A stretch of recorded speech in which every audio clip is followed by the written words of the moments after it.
어제부터 미가서 말씀이 시작이 되어졌는데요. 선지자 미가는 남유다 제11대 왕 요담, 12대 아하스, 13대 히스기야 시대에 활동했던 선지자예요. 11대 왕이었던 요담, 그리고 13대 왕이었던 히스기야는 하나님 중심적으로 나라를 통치했던 왕이에요. 그런데 그 사이에 있는 아하스는 나라를 우상 숭배로 만들었던 그런 인물입니다. 자기 아들을 산채로 불살라서 우상의 제물로 바치기도 하고, 몰래계 제사라고 하죠. 우상을 제조했어요. 우상을 만들고 우상의 또 제단까지 만들어서 그 우상의 제단에서 절을 하게 만든 그런 사람이죠. 가장 남유다 땅을 이렇게 우상 숭배의 나라로 만들었다 사람 중에 한 사람이에요. 북이스라엘은 아합 왕이라고 한다면 남유다에서는 아하시아 왕이 그런 존재예요. 성전에 있는 기구들을 다 파괴하고 성전의 문을 닫고 유다 각 성읍마다 산당을 세우고 우상을 숭배하게 했어요. 나중에 이제 아하시아 왕이 죽고 나서 13대 히스기야 왕이 세워졌을 때 이걸 다시 복원하잖아요. 굉장히 많은 부분에서 이 아하시아가 악한 행동을 했어요. 종교적인 타락은 항상 도덕적 타락과 연결되어 있어요. 그러니까 우상을 숭배하잖아요. 그러면 반드시 사람이 죄의 결과를 만들어내는 거야. 우리가 삶 속에서 우리가 우상으로 여기는 것들이 있잖아요. 우상을 그걸 따르다 보면 반드시 이게 죄가 열매를 맺게 되어 있어요. 그래서 죄는 죄의 열매를 맺고 성령은 성령의 열매를 맺는다. 항상 꼭 기억을 해야 돼요.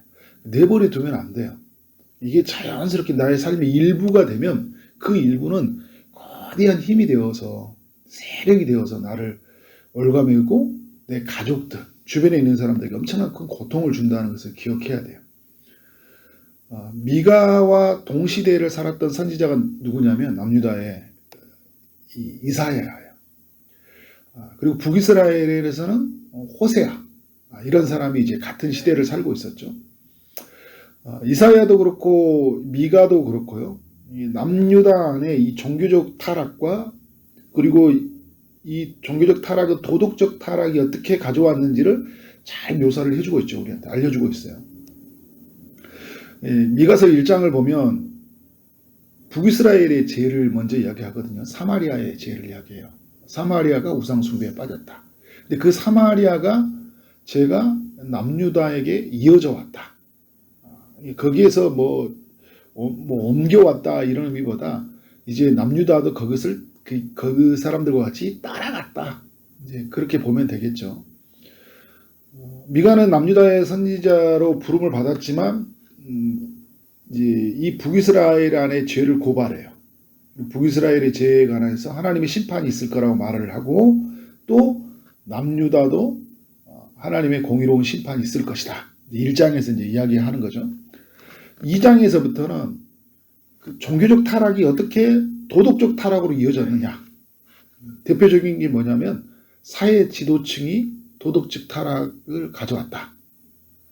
그리고 우리가 이 이태원 참사를 봤을 때 분명히 젊은 친구들이 갔고 여러 사람들이 갔어요. 그러나 이게 여러분 사회 지도층과 또 기성세대와 어른 세대들의 잘못이 없는 건 아니죠. 그렇게 만들도록 우리가 내버려 둔 게 있어요. 그러니까 그런 시스템들, 그러니까 이런 시스템 모든 것들을 분명히 그게 예견되어 있었던 일들인데 내버려 뒀잖아요. 그런 부분에서 우리 모두가 사회가 책임을 져야 돼요. 특별히 어른 세대들, 지도층에 대한 이런 연약함들이 우리에게 이제 드러나는 거죠. 2장 1절에 보면 그들이 침상에서 죄를 꾀하며 악을 꾸미고 날이 밝으면 그 손에 힘이 있으므로 라고 표현을 쓰고 있어요. 그 손에 힘이 있다는 건 뭐예요? 손이 있는 자들이라는 것은 곧 사회 지도층이라는 거예요. 힘이 있는 층. 그리고 이 3장에 가보면 북이스라엘 지도자들이 우두머리들이라고 곧바로 말을 해요. 리더들이죠. 우리 사회를 움직이는 리더들, 우리 가정을 움직이는 리더들, 교회를 움직이는 리더들이 있어요. 굉장히 그런 면에서 리더에 대해서 굉장히 그런 깨어있는 면이 필요해요. 리더의 하나의 결정. 리더가 내버려 둔 거. 소극적으로 내버려 둔 거죠. 적극적으로 뭐예요? 적극적으로 참여하는 거예요. 내버려 두면 그게 제가 잘하는 거고, 참여하면 쟤는 더욱 그게 잘하는 거니까. 그래서 우리의 역할이 크죠. 우리는 이 세상의 리더들이잖아요. 왕 같은 제사장이니까. 이 시대가 문제가 있으면 이 시대의 문제는 우리가 방관하고 있든지 아니면 이 시대의 문제, 제 문제에 깊이 참여하고 있든지 둘 중에 하나예요.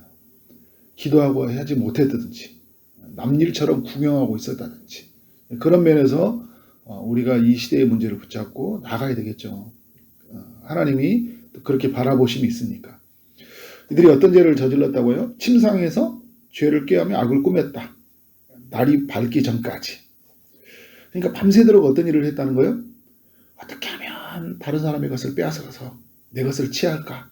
어떻게 하면 나의 부를 축적할까? 이런 걸 깨하고 있었다는 거예요.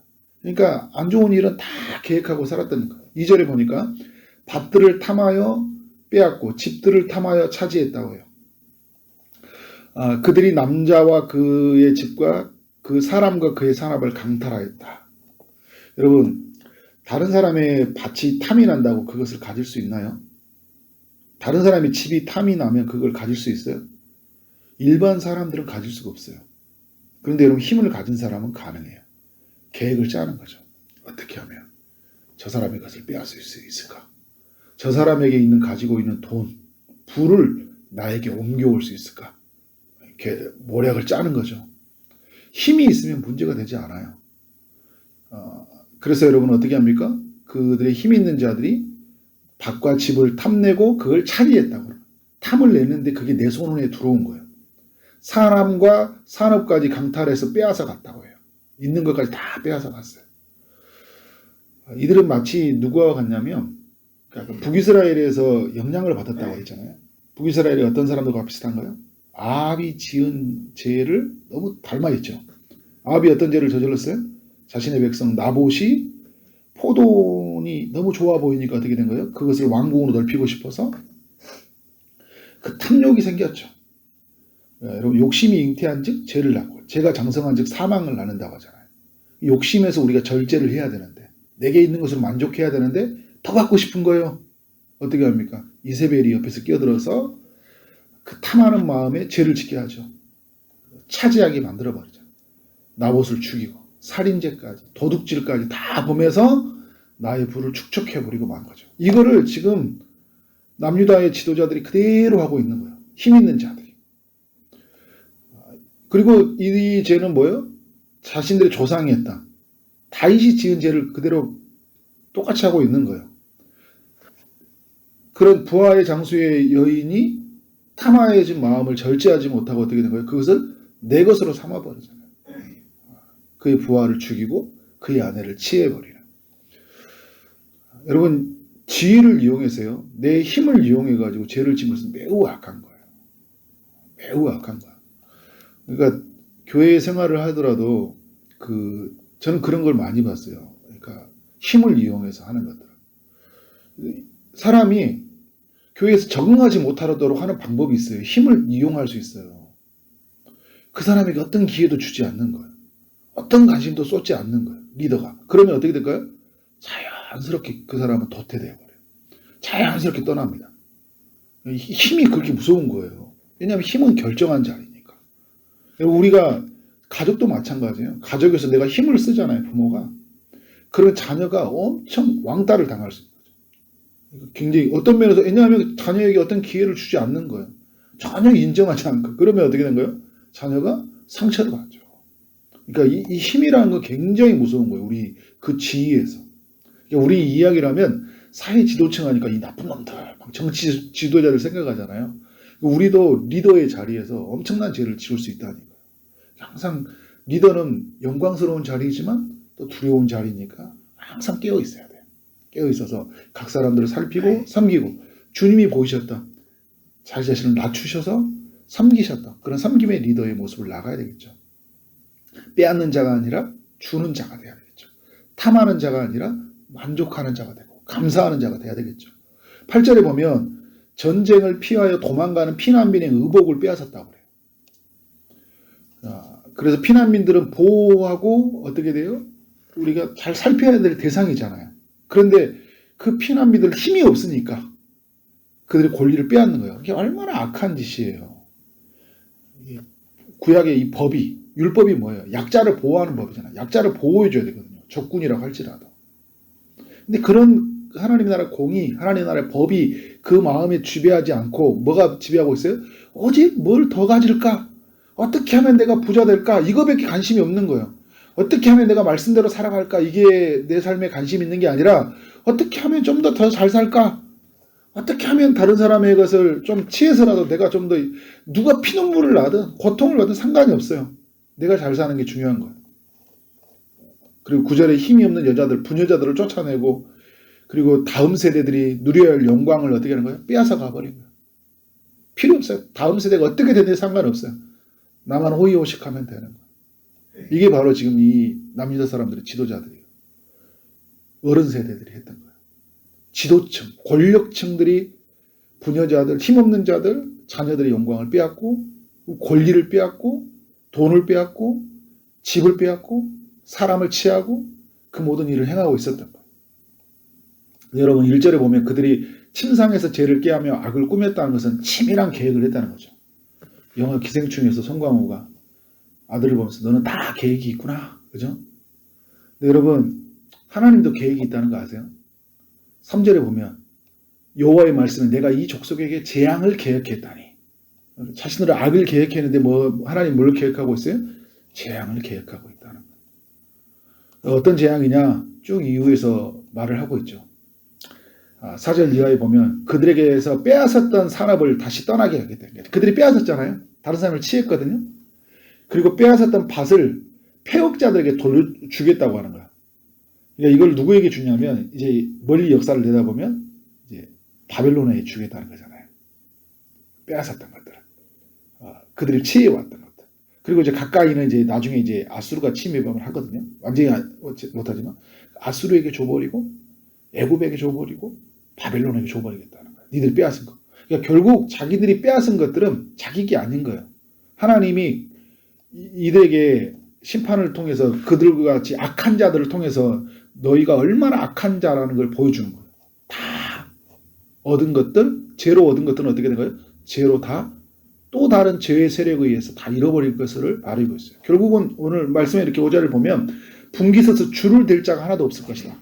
그러니까 그들이 하나님 앞에 분깃을 얻었잖아요. 남유다 땅을. 근데 줄을 댈 자가 없다는 거예요. 내 땅이 하나도 없어진다는 거예요. 다 잃어버린다.